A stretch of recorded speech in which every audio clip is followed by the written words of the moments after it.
Assalamualaikum warahmatullahi wabarakatuh. Perkenalkan, nama saya Deva Injili, mahasiswa Universitas Mercu Buana, Fakultas Ekonomi dan Bisnis Jurusan Manajemen S1.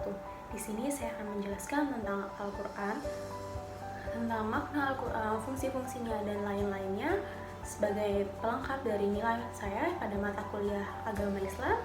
Selamat menyaksikan untuk videonya. Saya akan memulai dengan pengertian dari Al-Quran. Apa sih Al-Quran itu? Al-Quran adalah kitab suci terakhir yang diturunkan oleh Allah Subhanahu wa Ta'ala kepada Nabi terakhir, yaitu Nabi Muhammad SAW, sebagai petunjuk bagi umat manusia.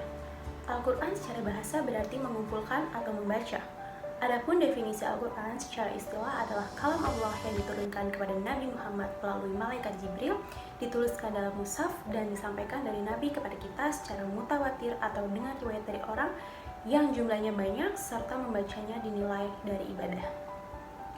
Alasan Al-Quran diturunkan kepada umat manusia yaitu sebagai penyempurna dan meluruskan kitab-kitab terdahulu yang telah dirubah dan juga membawa petunjuk yang tak akan berubah hingga kiamat kelak. Al-Quran adalah kalam ilahi terakhir yang diturunkan kepada umat manusia, merupakan kitab yang paling sempurna dan juga mengandung pengetahuan seperti kitab-kitab ilahi yang diturunkan sebelumnya. Materi yang kedua yaitu mengenai isi kandungan Al-Quran.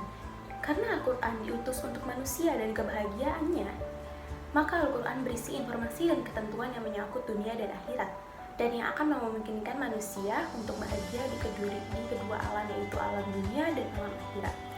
Dalam surah Al-Baqarah yang merupakan surat kedua dalam Al-Quran, Allah Subhanahu wa Ta'ala menyatakan bahwa Al-Quran adalah kitab petunjuk bagi mereka yang memiliki takwa. Bersama dengan ketentuan tersebut, Al-Quran juga memasukkan mata pelajaran yang diperlukan bagi manusia. Beberapa topik dalam Al-Quran adalah yang pertama, akidah atau keyakinan, yaitu iman yang merupakan dasar dan esensi dari materi pelajaran yang disebutkan dalam Al-Quran. Dan dalam Al-Quran dijelaskan berbagai aspek dari iman itu, yaitu tentang zat dan sifat-sifat Allah, kitab-kitab akhlak, para nabi, hari kiamat, serta qada dan qadar Allah.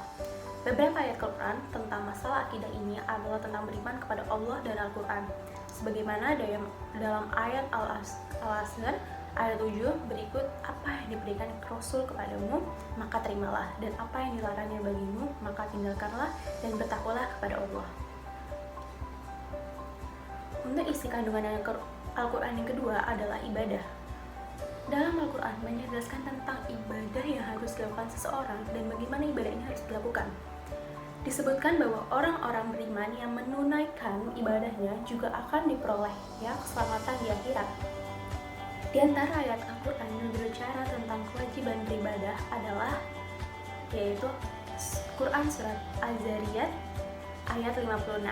Aku tidak menciptakan jin dan manusia melainkan agar mereka beribadah kepadaku.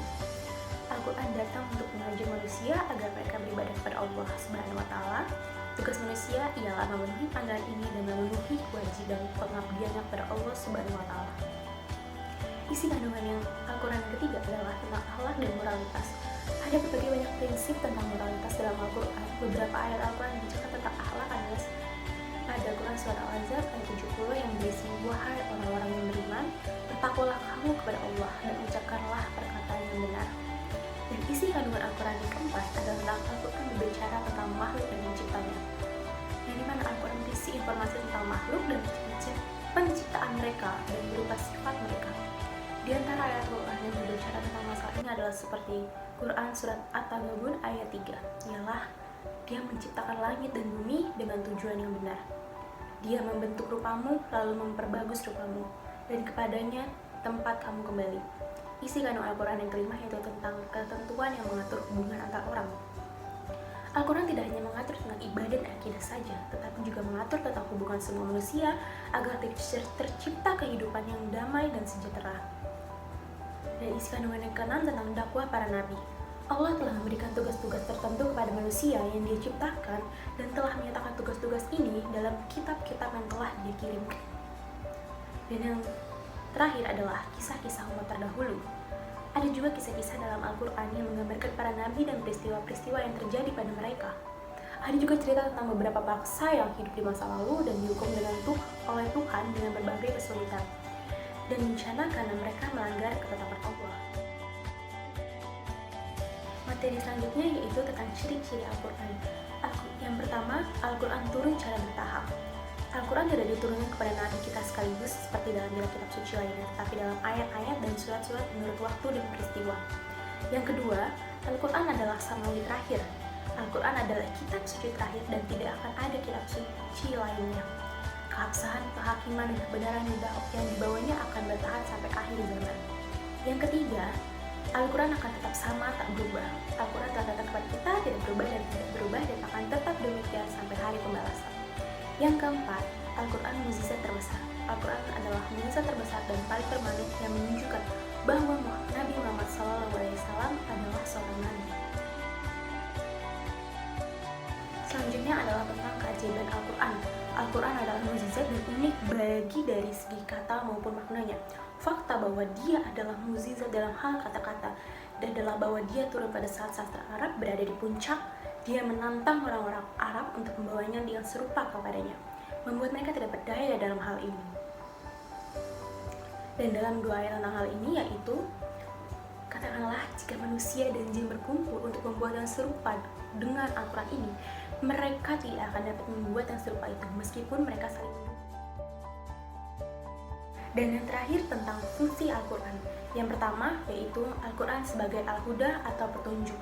Dalam Al-Quran ada 3 posisi Al-Quran yang fungsinya sebagai petunjuk. Al-Quran menjadi petunjuk bagi manusia secara umum, petunjuk bagi orang-orang yang bertakwa, dan petunjuk bagi orang-orang yang beriman. Yang kedua, Al-Quran sebagai Al-Furqan atau pemisah. Fungsi Al-Quran sebagai pemisah adalah dapat memisahkan antara yang hak dan yang baik dan yang batil, atau antara yang benar dan yang salah. Di dalam Al-Quran dijelaskan beberapa hal mengenai yang boleh dilakukan atau yang tidak baik dan yang tidak boleh dilakukan atau yang buruk. Yang ketiga adalah Al-Quran sebagai al-sifah atau obat. Al-Quran bisa menjadi obat penyakit mental di mana membaca Al-Quran dan mengamalkannya dapat terhindar dari berbagai hati dan mental. Yang terakhir, Al-Quran sebagai al-mau'izah atau sebagai nasihat. Di dalam Al-Quran terdapat banyak pengajaran, nasihat-nasihat, peringatan tentang kehidupan bagi orang-orang yang bertakwa, yang berjalan di jalan Allah. Nasihat yang terdapat di dalam Al-Quran ini biasanya berkaitan dengan sebuah peristiwa dari para terdahulu yang bisa dijadikan pelajaran bagi orang-orang di masa sekarang. Berikut adalah penjelasan dari saya mengenai tentang Al-Quran, ciri-cirinya dan fungsi-fungsinya maupun dan yang lainnya. Jika ada salah kata, saya mohon maaf. Wabillahi taufiq wal hidayah. Wassalamualaikum warahmatullahi wabarakatuh.